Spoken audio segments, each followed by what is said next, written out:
दरियापुर नामक सुंदर गांव एक छोटी सी नदी के किनारे पर बसा हुआ था। उस गांव में एक था आनंद प्रकाश और एक था रामधन। दोनों में गहरी मित्रता थी। दोनों ही बचपन के दोस्त थे। दोनों की माली हालत अच्छी नहीं थी। उन्होंने साथ में बहुत काम किए, लेकिन सफलता नहीं मिली। अच्छे काम की तलाश में कुछ दिन बीत गए। फिर एक दिन उनके किसी मित्र ने उन्हें जमीन खरीदने बेचने के काम की सलाह दी। वो बोला, जमीन के रेट दिन रात तरक्की कर रहे हैं। शहर में प्लॉट खरीदने को लेकर बहुत मारामारी है। गांव के लोग गांव छोड़कर शहर में आकर बस रहे हैं, इसलिए जमीन के रेट बहुत तेजी से बढ़ रहे हैं। मेरी बात मानो तो तुम यह काम शुरू कर दो, तुम्हें फायदा ही फायदा होगा। उनको अपने मित्र की यह सलाह बहुत पसंद आई और फिर वो वहां से घर की ओर चल पड़े। वे दोनों रामधन के घर आए तो आनंद प्रकाश ने रामधन से कहा, भाई, जमीन खरीदने बेचने का काम तो अच्छा है, लेकिन इस काम के लिए हमारे पास पैसे तो नहीं है। रामधन ने कहा, भाई, यही बात मेरे दिमाग में भी चल रही थी। हमारे पास इतना पैसा तो नहीं है, लेकिन मेरे दिमाग में एक विचार आया है। क्यों ना हम अपने अपने घरों को गिरवी रख दे। जब हम इस काम से पैसा कमा लेंगे तो अपना अपना घर भी छुड़ा लेंगे। रामधन की पत्नी भी खड़ी होकर उनकी सारी बातें सुन रही थी। रामधन और आनंद प्रकाश इस बात को लेकर सहमत हो गए। उसके बाद आनंद प्रकाश अपनी घर की ओर चल पड़ा। उसके जाने के बाद रामधन की पत्नी ने कहा, देखो जी, मकान गिरवी रखना कहाँ की समझदारी है। और फिर हमारे पास एक ही मकान है। अगर समय पर पैसा नहीं लौटा पाए तो हम घर से बेघर हो जाएंगे। रामधन ने अपनी पत्नी को समझाते हुए कहा, तुम क्यों चिंता करते हो? ऐसा कुछ भी नहीं होगा। घर भी हमारे पास रहेगा और समय पर कर्ज भी चुका दिया जाएगा। क्या तुझे मुझ पर भरोसा नहीं है? अगले दिन आनंद प्रकाश और रामधन एक बहुत बड़े सेठ के पास कर्ज लेने के लिए चले जाते हैं। आनंद प्रकाश सेठ जी से कहता है, सेठ जी, हमें 1 लाख रुपए की जरूरत है। हम महीने भर में आपकी यह रकम ब्याज समेत वापस लौटा देंगे। सेठ जी कहते हैं, वह सब तो ठीक है, लेकिन मैं कैसे यकीन करूं कि आप लोग 1 महीने में मेरा पैसा वापस लौटा दोगे, और वो भी ब्याज समेत। तभी रामधन कहता है, सेठ जी, हमारे पास हमारे घर के कागज हैं। अगर हम 1 महीने में आपके पैसे वापस नहीं लौटा पाए तो आप ये कागज रख लीजिए, पर हमें 1 लाख रुपए दे दीजिए। सेठ जी उन दोनों की बात का भरोसा करके घर के कागज अपने पास रख लेता है और उन्हें 1 लाख रुपए दे देता है। सेठ जी से पैसे लेकर दोनों घर की ओर निकल पड़ते हैं। अगले दिन से ही उन्होंने प्रॉपर्टी खरीदने बेचने का काम शुरू कर दिया। दोनों शहर से सटे हुए बागों, खेतों की जमीन सस्ते दामों पर खरीदकर उनके प्लॉट काटकर ग्राहकों को ऊंची कीमत पर बेचने लगे। इससे उन्हें अच्छी आमदनी होने लगी। कुछ ही दिनों में उन्होंने सेठ से जो पैसा लिया था वह ब्याज समेत वापस करके घर के कागज वापस ले लिए। रामधन को आनंद प्रकाश पर अटूट विश्वास था। प्रॉपर्टी खरीदने बेचने से संबंधित सभी रकम आनंद प्रकाश अपने घर पर एक मजबूत लॉकर में रखता था। रामधन भी अपने पास नकद रुपये न रखकर आनंद प्रकाश को रखने को दे देता था। जब भी उसको जरूरत होती तो वह आनंद प्रकाश से रुपया ले लेता। एक दिन रामधन की पत्नी ने रामधन को टोका और कहा, सारा पैसा आनंद प्रकाश के पास रखना कहाँ की समझदारी है। अपने पास भी तो कुछ पैसा इकट्ठा करके रखो। अपने पैसों के लिए भी आनंद प्रकाश के पास जाकर हाथ फैलाने पड़ते हैं। ये तो कोई अच्छी बात थोड़ी है।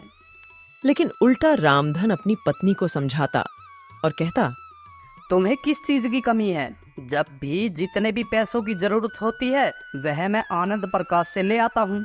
मैं बैंक में ज्यादा पैसे नहीं रख सकता। बैंक में पैसे रखूंगा तो उस पर टैक्स देना पड़ेगा। जब हमारे सब काम अच्छे से चल रहे हैं तो दिक्कत क्या है? पैसे उसके पास रहे या मेरे पास, बात तो एक ही है। तुम बेकार में डरती हो। मेरा मित्र धोखेबाज नहीं है। तुम पैसों की ओर से निश्चिंत रहो। रामधन की पत्नी ने चिंता व्यक्त करते हुए कहा, वह तो सब ठीक है, लेकिन तुम्हारे दोस्त ने अभी कुछ दिन पहले ही अपना आलीशान 2 मंजिली घर बनवाया है।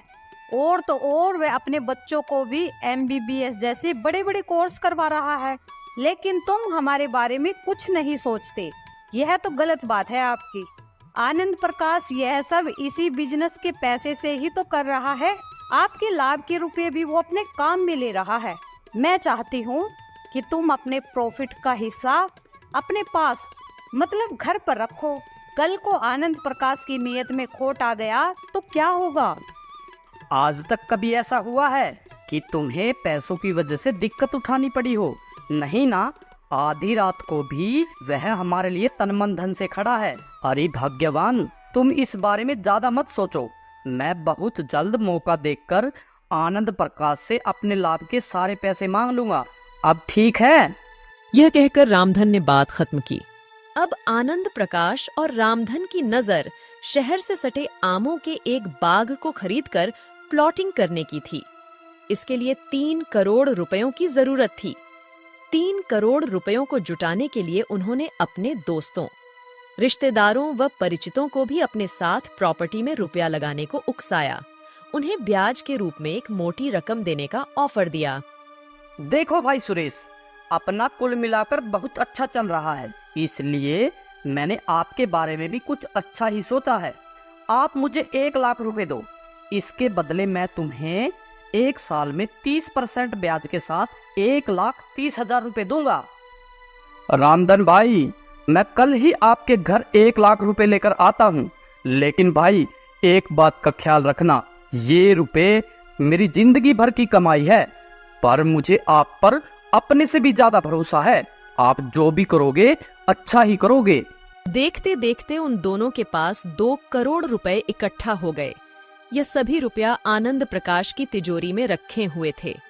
इन 2 करोड़ रुपए में से लगभग 80 लाख रुपया रामधन ने अपने रिश्तेदारों और दोस्तों से लेकर आनंद प्रकाश को दिए थे। वे बाग खरीदने के लिए 3 करोड़ रुपए इकट्ठा होने का इंतजार कर रहे थे। इसी दौरान एक रात आनंद प्रकाश को अचानक दिल का दौरा पड़ गया। उनकी चीख निकल ना पाई और सोते सोते रात में ही खत्म हो गए। तसल्ली के लिए उनके परिजन उन्हें डॉक्टर के पास लेकर गए। डॉक्टर ने बताया, देखिए, आनंद प्रकाश एक शुगर के मरीज थे। शुगर वाले मरीजों को अचानक ही सही सलामत हालत में कभी भी अटैक पड़ जाता है। इस अटैक के लक्षण नजर नहीं आते। जब तक व्यक्ति कुछ समझ पाता है, प्राण पखेरु हो जाते हैं। आनंद प्रकाश के साथ भी यही हुआ। इसलिए शुगर के मरीजों का शुगर कंट्रोल रखना बहुत जरूरी है।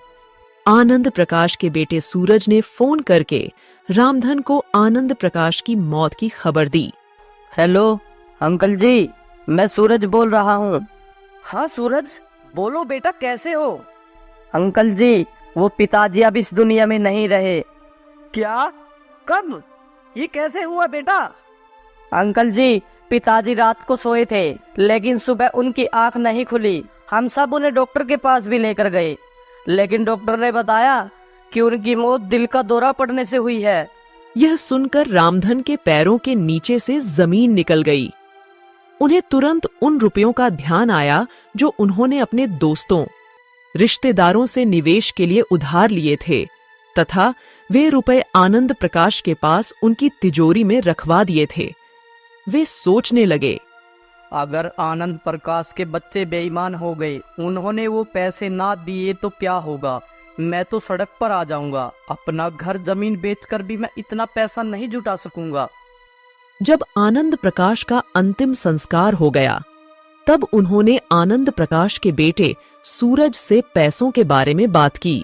बेटा, तुम्हारे पिताजी ने और मैंने लोगों से ब्याज पर लेकर पैसे इकट्ठे किए थे और वो हमने तुम्हारे घर पर एक तिजोरी में रखवा दिए थे। सूरज ने उन्हें आश्वासन देते हुए कहा, अंकल जी, मुझे इस बारे में पता है। पिताजी ने मुझे इस बारे में बताया था कि आप दोनों एक बाग खरीदकर उसकी प्लॉटिंग करके बेचना चाहते हो। मैं घर जाकर उनकी तिजोरी चेक करता हूँ और फिर आपको बुलाकर वे रुपए दे दूंगा। आप परेशान ना होइए। ये सुनकर रामधन की जान में जान आ गई। 2 दिन बाद सूरज ने फोन करके रामधन को बताया, अंकल जी, मैंने पिताजी की तिजोरी खोलकर देखी थी, लेकिन उसमें पैसे नहीं मिले। पता नहीं पिताजी ने वो पैसे कहाँ रख दिए, किसको दे दिए। मैं नहीं जानता कि आखिर पैसे किधर गए। यह राज तो उनके साथ ही चला गया। जैसे ही पैसों के बारे में मुझे कोई जानकारी मिलेगी, मैं आपको फोन करके बता दूंगा। रामधन समझ गए कि सूरज की नीयत में खोट आ गया है, इसलिए वह रुपए ना लौटाने के लिए बहाने बना रहा है। उन्हें रह रहकर अपनी पत्नी की नसीहत याद आ रही थी। वे सोच रहे थे, काश मैंने अपनी पत्नी की बातों पर अमल करके अपने प्रॉफिट के पैसों को अपने पास रखा होता तो कितना अच्छा होता। उनका आज तक का सारा प्रॉफिट, जो लगभग 70 लाख रुपए था, वह तो डूब ही गया था। साथ ही साथ अपने रिश्तेदारों और दोस्तों से निवेश के लिए लगभग 80 लाख की जो रकम उन्होंने ली थी, वह भी डूब गई। अपना नुकसान तो वे सह लेते, लेकिन अब वो अपने रिश्तेदारों से कैसे नजर मिला पाएगा? इस बात ने उन्हें अंदर तक झकझोर दिया। वे बुरी तरह टूट गए। उन्होंने घर से बाहर निकलना बंद कर दिया, खुद को घर में कैद रखने लगे। उसकी पत्नी ने उन्हें खूब समझाने की कोशिश की। देखो जी, आप अपना ख्याल रखो, जो हो गया सो हो गया। अब आप अपने शरीर का क्यों नाश कर रही हो? चिंता करने से कुछ नहीं होगा। लेकिन न चाहते हुए भी उनका ध्यान बार बार आनंद प्रकाश और निवेश हेतु लिए गए उधार के रुपयों पर रह जाता। उनका खाना पीना सब बंद हो गया।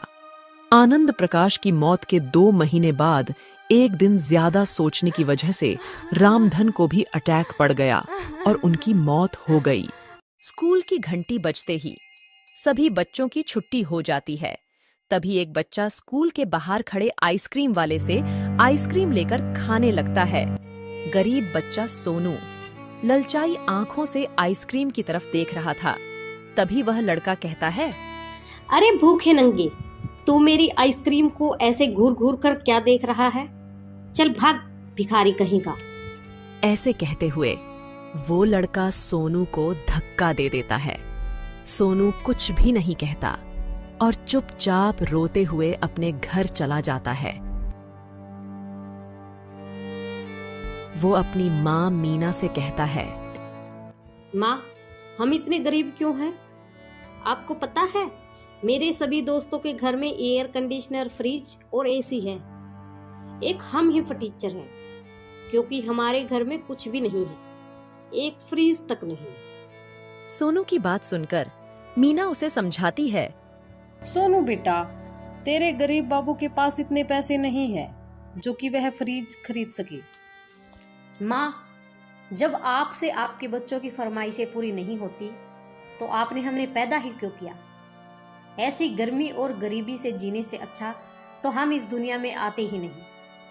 ना हमारे पास अच्छा घर है, इसी टूटी फूटी झोपड़ी में रहना पड़ता है। फटे पुराने कपड़े पहनने पड़ते हैं और सूखा रूखा खाना पड़ता है। सारी जिंदगी हम इसी गरीबी और गर्मी में सड़ते रहेंगे। ऐसा कहते हुए सोनू अंदर चला जाता है। कुछ दिन बीत जाते हैं। एक दिन सोनू की माँ ने सोनू को 2 रुपए देते हुए कहा, बेटा, आज गर्मी बहुत है, हम बर्फ का ठंडा पानी पिएंगे। सोनू ने कहा, माँ, मुझे शर्म आती है 2 रुपए की बर्फ लाने में। दुकानदार हमेशा चिक चिक करता है, कहता है 5 रुपए की बर्फ है, फिर भी मुझे दे देता है, यह कहकर कि अगली बार 5 रुपए ले आना। मोहल्ले के सभी घरों में फ्रिज आ चुके हैं, सब फ्रिज का ठंडा पानी पीते हैं। अपने घर में कब फ्रिज आएगा माँ? तब सोनू की माँ ने कहा, बेटा, तेरे बाबू जितना कमाते हैं सब घर खर्च हो जाता है, हम फ्रिज नहीं खरीद सकते। सोनू 2 रुपए लेकर बर्फ लेने चल पड़ा। इस बार दुकानदार अपनी बात पर अड़ गया। तू फिर आ गया 2 रुपए लेकर? इस बार तुझे बर्फ नहीं मिलेगी, जा कोई दूसरी दुकान ढूंढ ले। पता नहीं कहां से आ जाते हैं भीखमंगे। सोनू ने सारी मार्केट छान मारी, मगर 2 रुपए की बर्फ कहीं नहीं मिली। अंत में उसे खाली हाथ वापस घर लौटना पड़ा। मीना सोनू को खाली हाथ देखकर कहती है, क्या हुआ बेटा, बर्फ नहीं मिली? सोनू कहता है, माँ, मैंने आपसे पहले ही कहा था 2 रुपए की बर्फ कोई नहीं देता। सोनू बेटा, तू चिंता मत कर, मैं तेरी पड़ोस वाली आंटी से पूछ कर आती हूँ, फिर हम सब मिलकर बर्फ का ठंडा पानी पियेंगे। सोनू भी अपनी माँ के पीछे पीछे चला जाता है। अरे कमल बहन, थोड़ी सी बर्फ मिल जाएगी, आज गर्मी बहुत है और बच्चे ठंडा पानी पीने की जिद कर रहे हैं। अरे तेरा तो हर रोज का काम है बर्फ मांगने का। हमारे फ्रीज का बिजली का बिल भी आता है, तुम्हारे घर फ्रीज नहीं है तो हम क्या करें? सोनू अपनी माँ के पीछे खड़े होकर सारी बातें सुन रहा था। अगले दिन सोनू की माँ और बहन घर के बाहर बैठे हुए थे। तभी गली में ऑटो रिक्शा पर लदा एक फ्रिज आता है तो सोनू की बहन कहती है, लो, एक और पड़ोसी का फ्रीज आ गया। अपनी बहन की बात सुनकर सोनू बाहर की तरफ चल पड़ा। मीना ने एक बार टोका भी। बेटा सोनू, इतनी भरी दोपहरी में कहाँ जा रहा है? मगर सोनू ने कोई जवाब नहीं दिया। सोनू एक बड़ी सी फ्रिज की दुकान पर पहुंच गया। वहां बहुत सारे छोटे बड़े फ्रिज रखे हुए थे। उन फ्रिजों को देखकर सोनू का मन बड़ा खुश हो गया। काफी देर तक उन फ्रिजों को देखता रहा। तभी दुकान के मालिक ने अपने नौकर से कहा, अरे रामलाल, जरा देख दुकान के बाहर कौन लड़का खड़ा है, कहीं चोर ना हो।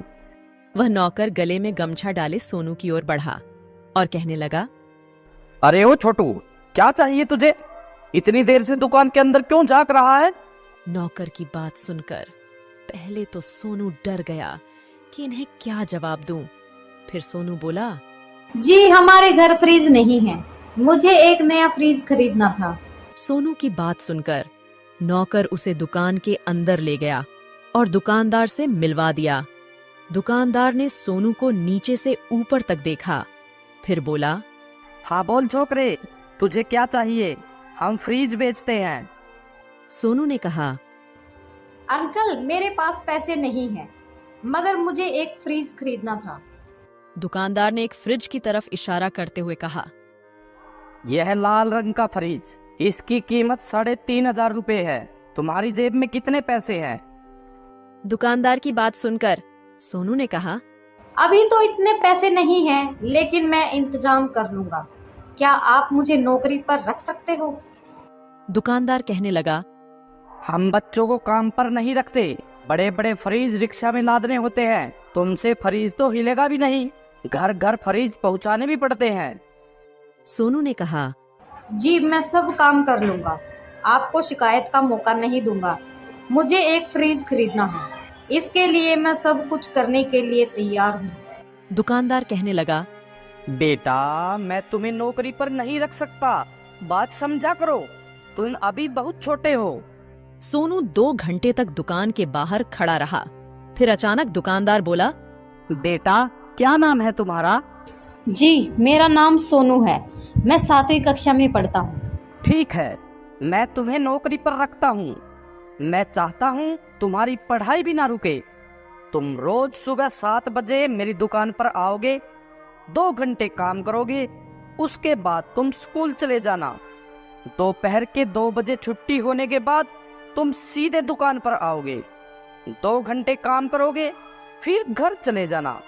यही रोज का नियम रहेगा। दुकानदार से नौकरी की बात करके सोनू खुशी खुशी घर लौट आया।